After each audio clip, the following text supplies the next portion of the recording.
Oui, alors juste quelques avertissements avant que je ne lance... Ça change rien pour le son. Hein. Je me mette là où là. Comme ça, tout le monde te voit. Oui, enfin moi j'étais bien là. Non, la semaine dernière, Denis me disait à propos d'un concours qu'on va faire sur Marseille, on est outsider, il faut être décalé. Dans le transport, on est toujours outsider. Donc j'ai pris le parti d'être décalé. Alors deux avertissements. Alors, tout d'abord, toute ressemblance, surtout de près, parce qu'on dit de près ou de loin, là c'est vraiment de près, avec une série connue de Canal, de vidéos courts, elle est complètement volontaire et assumée, donc je vous laisserai deviner pour ceux qui connaissent. Pour ceux qui ne connaissent pas, ben, le texte parlera de lui-même avec le flow qui va avec. Et puis, deuxième avertissement, 180 secondes c'est un défi, mais moi je renvoie le défi. Si je dépasse, ben, chiche à la sonneuse de corne de brume de me sonner si elle ne veut pas savoir la suite. Donc voilà, voilà. Donc le défi est lancé. Alors, la série c'est Bref. Alors, je ne sais pas si vous connaissez. Bref, je me marie, bref, j'ai une maîtresse, bref, je monte mon meuble Ikea, ben là c'est Bref, mon département de transport. Donc 1, 2, 3, c'est parti. Bref, dans la vie, j'ai été obligé de manger. Bref, j'ai été obligé de passer mon bac. Du coup, j'ai été obligé de faire des études. Du coup, j'ai été obligé de travailler. Du coup, j'ai été obligé de prendre le métro tous les matins. Le métro, c'est blanc, ça pue, ça sent mauvais, il y a du carrelage. En gros, c'est comme 200 km, bientôt 400, de shot dans tout Paris. Du coup, il y en a qui confondent. Dans le métro, il y a des bancs spécialement conçus par des mecs et des nanas dans des bureaux d'études. Ces mecs, ces nanas, c'est nous, les gens du département de transport, 24 énergumènes qui conçoivent des bancs pour qu'on puisse pas s'allonger dessus. Parce qu'avant, les sans-abri dormaient dans les gares. Maintenant, ils dorment mal dans le métro. Avant, pour gagner plus, les machinistes faisaient grève et bloquaient le métro. Maintenant, le métro est automatique. Avant, pour fuir les bombes, on se réfugiait dans le métro. Maintenant, on évacue le métro pour cause de colis piégés. Avant, on était fiers de prendre sa voiture, une main au volant, l'autre qui bronze. Maintenant, on glorifie ce formidable outil collectiviste, chante de la proximité, de la promixie, de la Non, c'est fait exprès. De la... bref, du brassage et classe et du mélange des genres. Les transports, ça attaque les 500. Les transports, ça attaque les 5 sens. La vue, l'odorat, le toucher, l'ouïe.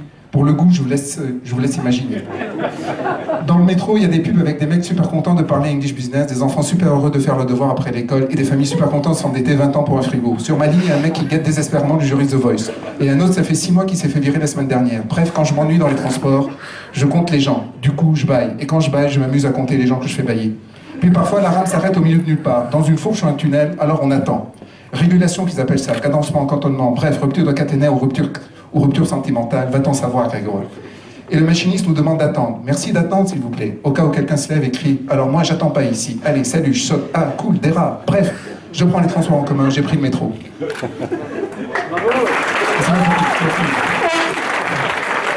Là, c'est le bonus, premier bonus.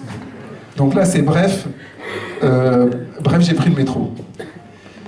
Bref, pour un projet de tram pour un projet de métro ou de tram, je monte une équipe. On appelle ça une équipe projet. Des hommes, des femmes de toutes les spécialités. Courant fort et courant faible, énergie, basse tension, télécom et signalo, rail, voie, plateforme, lac caténaire et autres équipements, gros œuvre et génie civil, VRD génie civil. Gros œuvre et second œuvre, VRD génie civil, ouvrage d'art et souterrain, trafic, déplacement, mobilité, environnement, OPC, interface, synthèse, fiabilité, accessibilité, maintenabilité, disponibilité, sécurité, PMP, PMS, PMTD, PMR, PAQ, QSE. Bref, à peine désigné, le chef de projet saute de joie, retombe dans son fauteuil et secoue la tête. Je me suis toujours demandé pourquoi le chef de projet remue la tête et expire profondément quand il se retrouve malgré lui à la tête d'une si merveilleuse mission de maîtrise œuvre ou d'AMO, bref, à la tête d'un projet transport. Du coup, il essaye de faire son BPO, rédige sa note de cadrage, satisfaire tant qu'à faire son client, monte la topo, récupère la géotech, clarifie le problème... Ah putain. Clarifie... Alors, et il monte la topo, récupère la géotech, clarifie le programme, et déjà, il en a marre, moi aussi. Il boucle les EP, balaye les variantes, fait valider son avant-projet, attaque le projet, anticipe les DCE, et voilà qu'un maire frileux, un concessionnaire désargenté, un OQE zélé, remet en cause sa conception. Il est hors de lui, il est triste, il hurle. Dans l'offre, il était dit qu'il fallait être 15 en phase travaux pour suivre les entreprises. Il se retrouve à 5. Lui, c'est 2 bras et ses 2 jambes. Il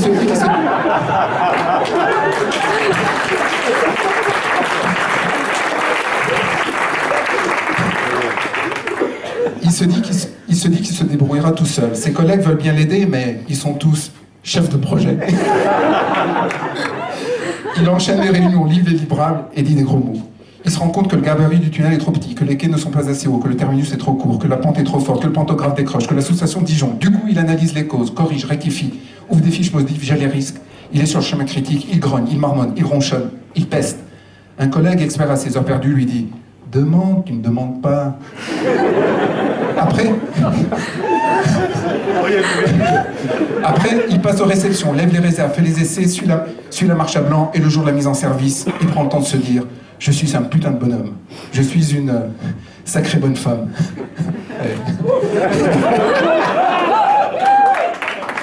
Bref, il fait un projet de transport. Donc bref, j'ai pris le métro, là, bref, je fais un projet de transport. Dernière séquence.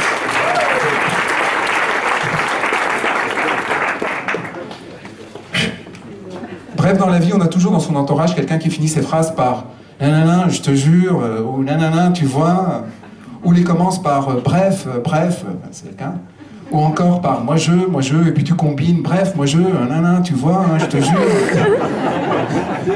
Mais dans les transports, ils finissent tous leurs phrases par « enfin ». Et un jour, j'ai trouvé les explications à tous ces « enfin ». Par exemple, quand je fais une revue de contrat avec un client, je lui demande un avenant, il me dit « pas de problème, enfin, pourquoi pas, je dois le soumettre à mon service des marchés ». En fait, il a des conditions générales. Sa réponse est une offre soumise à condition, en fait un accord dans la limite des budgets indisponibles. Quand un archi me dit « toi et moi c'est à la vie, à la mort, enfin, oui, enfin, offre garantie dans la mesure où il n'est pris nulle part ailleurs ». Quand un client exige une prestation complémentaire, allez, juste cette fois, quoi, enfin, oui, enfin, offre reconductible automatiquement sur une durée indéterminée sans compensation aucune. Et quand il te dit je prendrai jamais Sistra, Aegis, Cetec ou un Gérop, enfin, oui, enfin, l'abus d'alcool est dangereux en amitié. Quand il t'annonce tu peux démarrer les études quand tu veux, enfin, oui, enfin, données d'entrée non fournies. Et puis, tu peux les remettre quand tu veux, les études, enfin, oui, enfin, pénalité, réfaction de prix à la clé. Quand un chasseur de tête me propose, ça c'est pour les RH. Quand un chasseur de tête me propose un candidat d'une rare rareté, disponible immédiatement, enfin, oui, enfin, livraison sous 10 mois et 3 mois de salaire payé d'avance. Hein. Et quand il te précise, regarde cet excellent CV, un profil unique, enfin, oui, enfin, photo non contractuelle.